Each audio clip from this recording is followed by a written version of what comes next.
Hello दोस्तों, हमारे channel में एक बार फिर से आपका स्वागत है। दोस्तों, आज हम जानेंगे कि रैम क्या है और ये कैसे काम करता है। तो दोस्तों, अगर आप चैनल पर नए हैं तो चैनल को सब्सक्राइब कर दें, साथ में बेल आइकॉन भी दबा दें ताकि कोई भी वीडियो आपसे मिस ना हो। तो चलिए बिना देर के हम ये वीडियो शुरू करते हैं। दोस्तों, सबसे पहले तो रैम जो है एक प्राइमरी मेमोरी है, चाहे वो कंप्यूटर की कह लो या मोबाइल की कह लो, ये एक प्राइमरी मेमोरी है।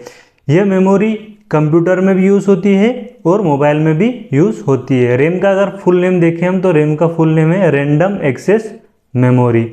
अब ये रैम मोबाइल में या कंप्यूटर में किस काम में आती है, यानी कि हम देखते हैं ना कि 16 GB RAM, 28 GB RAM, 32 GB RAM, 64 GB RAM, तो ये रैम किस काम में आती है हम आज यही जानेंगे और ये किस तरह काम करती है। तो रैम जो होती है दोस्तों, जो हम कुछ भी कर रहे हैं कंप्यूटर में या मोबाइल में, उस डाटा को या उस इंस्ट्रक्शन को ये टेम्परेरी रूप से अपने अंदर सेव कर लेते हैं। यानी कि अगर हम SSD की या रोम की बात करें तो वो उसमें क्या करते हैं, हम डाटा को परमानेंटली सेव कर देते हैं।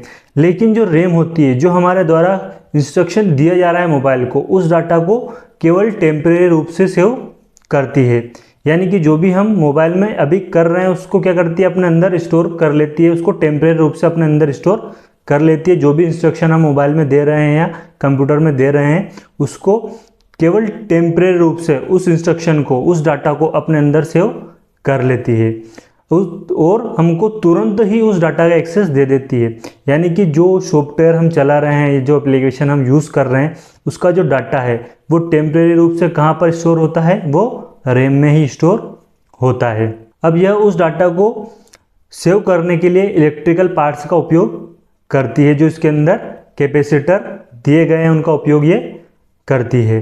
अब जो भी हमारा ऑपरेटिंग सिस्टम है या जो भी एप्लीकेशन है, वो सब किस में रन करते हैं, वो रैम के द्वारा ही रन करते हैं। जो प्रोसेसर रहता है वो इंस्ट्रक्शन रैम को देता है और रैम वो सारी चीज़ें रन करती है।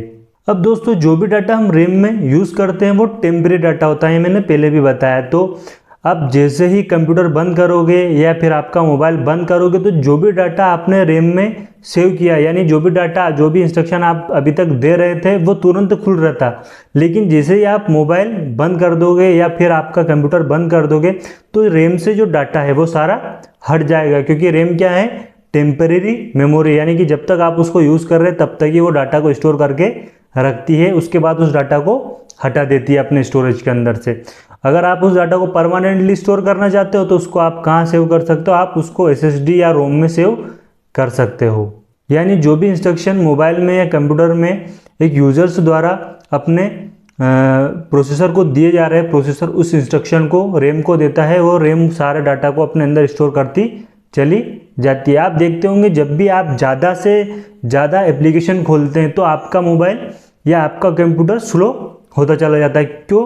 क्योंकि वो जो रैम होती है उसकी मेमोरी कम होती है। हमने देखा कि 8 GB या 4 GB या 6 GB की रैम होती है, तो उसकी मेमोरी कम होती है, तो कम से कम डाटा को स्टोर अपने अंदर कर पाती है। जैसे जैसे आप ज़्यादा से ज़्यादा प्रोग्राम से ज़्यादा एप्लीकेशन को ओपन करते हैं, तो इससे क्या होता है, उसका स्टोरेज भरता जाता है और उसकी जो फंक्शनैलिटी है वो कम होती चली जाती है। यानी कि वो इससे ज़्यादा डाटा स्टोरेज नहीं कर पाती। तो वो क्या करती है, जो पहले वाला डाटा है उसको हटाना चालू कर देती है।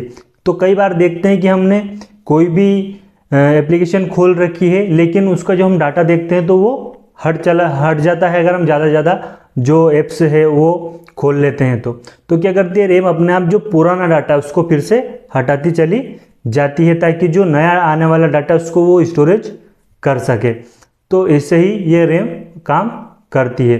तो गेमिंग के लिए आपको कितनी रैम की ज़रूरत पड़ेगी, तो अगर आप मोबाइल में गेमिंग करते हो तो आपको कम से कम इसमें 16 GB रैम की तो ज़रूरत पड़ेगी ही, अच्छे से अगर आप गेमिंग करना चाहते हो। तो अगर आप PC में गेमिंग करते हो तो आपको कम से कम 32 GB का स्टोरेज जो है रैम का वो लेना चाहिए, ताकि आप अच्छे से गेमिंग कर सकें। दोस्तों ये थी रैम के बारे में जानकारी। वीडियो अच्छा लगा हो तो लाइक कर दें, शेयर करें और चैनल को सब्सक्राइब करना ना भूलें। मिलते हैं अगले वीडियो में। जय हिंद, राम राम।